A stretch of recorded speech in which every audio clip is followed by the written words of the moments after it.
I'm just going to try and get as much as I can done before they realise what's going on. So far I can get through quite a lot actually. Come on dude, shoot him. You're an idiot! Are you serious? If you were to ask me just 2 weeks ago what I thought the best class in Battlefront 2 was, then I probably would have said the Assault or Officer class. However, me from 2 weeks ago was yet to experience the might of the Heavy. Survivability, damage, authority. These are just some of the terms that perfectly sum up the playstyle of the Heavy class. Now let's break down his ability cards. Again, today the focus will be on the ability cards and not the boost cards. Let's start with the improved impact grenade. Now while the impact grenade is similar to the thermal detonator, it has one major difference. It will detonate if it comes into contact with anything, such as an enemy, a wall, or miscellaneous object. Its blast radius has a base of 5 meters, so accuracy is key as it has minimal splash damage. However, if upgraded to its max, it has the splash damage of a base thermal detonator with a blast radius of 6 meters. Super convenient for getting out of tough situations and giving you an edge in a firefight due to the fact that it can cause instant damage. The next card for this slot is the Ion Torpedo. Now people who played Battlefront 1 will be familiar with this. You aim down your sights, lock onto an enemy vehicle and fire. It deals on average 40 battle points worth of damage to armor units and 115 battle points to objective units. It's a bit of a one-trick pony, but effective if you're a heavy objective player. The last card for this slot is the Detonite Charge. If you've played the Han Solo hero, you'll know he has the same ability. You throw a mine onto a surface and manually detonate it when ready. It's great when anticipating enemies, as well as being highly effective in choke points in areas with a lot of activity. It is also highly effective on objective points, as you can damage enemies severely, or kill them outright before engaging in a firefight. It can be used in a firefight as well, but remember that it doesn't have as much reach when throwing it as the grenades do. Also keep in mind that it has a limited blast radius, the same as the impact grenade. Now onto the heavy signature ability, the Sentry Turret. There are 3 variations to this: the Mobile Sentry, the Supercharged Sentry, and the Explosive Sentry. The differences between these 3 abilities is simple. You're sacrificing movement for damage. Upon activation, you lose half of your movement speed while you have your turret out, but depending on your upgrade, you can either move at the same pace while firing, slower pace while firing, or not moving at all. The Mobile Sentry has very little damage output, but the timer for its use only runs out when you're firing the weapon, whereas the other 2 run out from the moment you activate the ability.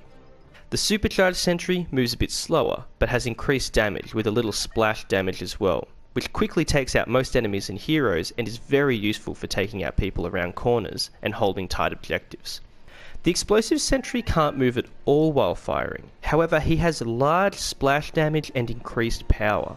It's great for attacking vehicles and big groups of people, but leaves you very vulnerable to attack. Moving on to the last set of abilities, starting with the Improved Combat Shield. Upon activation, you immediately enter third-person view, and a vertical shield emerges from your gun covering your head and torso, only leaving your legs exposed. Anyone facing you from the front will be forced to shoot your legs, which is a difficult target to hit. This ability does wonders in 1v1 scenarios. It should win you most firefights, even if they get some shots onto you first. The disruption in where they now have to fire should be enough for you to melt them before they can adapt, as your shield is too strong to take down quickly and your legs are too difficult to hit. Now you can't aim down your sights with this ability, but you can deactivate it when you like by hitting the activation button again. The next ability for this slot is the Barrage. Now it's used the same as in Battlefront 1. You pull out a grenade launcher and fire 3 small grenades. These grenades then bounce, and on the second bounce they explode. They are small, so they don't have a large blast radius, but having 3 explosives creates opportunity for a deadly attack. Unlike Battlefront 1 though, these grenades get fired individually, not all at the same time, so you can choose where to fire them over a longer period of time. The last ability is the Ion Turret, which is quite possibly one of the most bullshit cards in the entire game. I'll do a standalone video on this card in the near future discussing how nuts this card is. But basically, you set up a turret on the battlefield and it will start firing at vehicles or gadgets like shields and other turrets. If none of those things are in sight, then it starts firing on troopers and dealing damage to them, similar to the Officer's turret ability.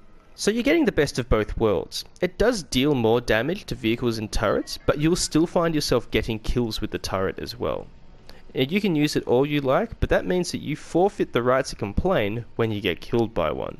And with that ability we have covered the heavy. Now my setup for this class includes the improved impact grenade, the supercharged sentry, and improved combat shield. But for me, I like my firefights, and these cards I find help me cut down my enemies with a lot more ease. If you're more of an objective player, then I would recommend putting the ion turret and or the ion torpedo in your arsenal to help deal additional damage to those targets.